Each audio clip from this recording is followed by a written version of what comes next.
খাবার দিতেছি, এরপর আর কি করুম?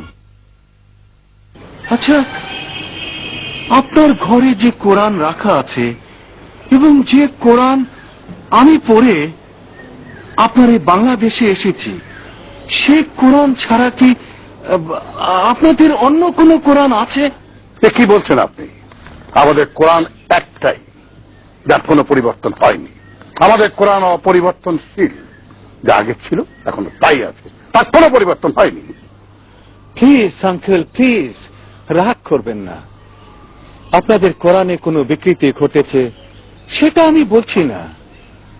আমি যে কোরআন পড়েছি নিঃসন্দেহে সেটি একখানা সুন্দর কিতাব, কিন্তু আমি সেই কোরআনটি দেখতে চাইছি যে কোরআন দিয়ে আপনারা আপনাদের জীবন চালনা করছেন।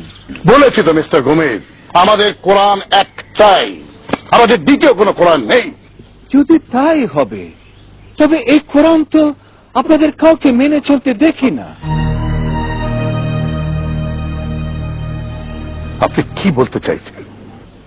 আমি বলতে চাচ্ছি, অমুসলিম আর মুসলিমের ব্যবহারিক জীবনে আমি কোনো পার্থক্য দেখতে পাই না। এরা উভয়ে সুদের উপর বাড়ি কিনে, সুদের উপর ব্যবসা করে, উভয়ে মিথ্যা কথা পাল্লা দিয়ে বলে। আর নামাজ রোজার কথা বলবেন, সেখানেও তো একই অবস্থা। অনেকে উপাসনালয়ের ধারে কাছেও যায় না।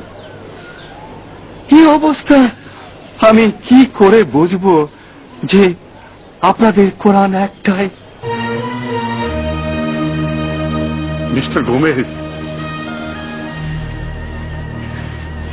আপনি আমার চেতনায় আঘাত দিয়ে আমার চোখের সামনের থেকে ভুলের পর্দাটা সরিয়ে দিয়েছেন।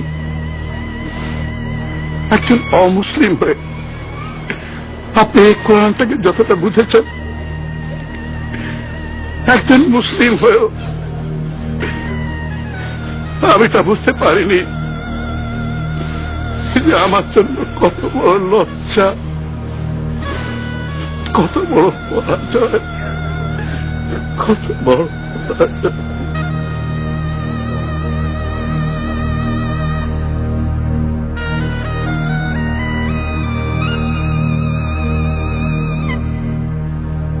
অবশ্যই তোমাদের কাছে আমার পক্ষ থেকে জীবন বিধান আসবে। অতঃপর যারা সেই বিধানের অনুসরণ করবে তাদের কোনো ভয় নেই, তাদের কোনো দুশ্চিন্তাগ্রস্ত হতে হবে না।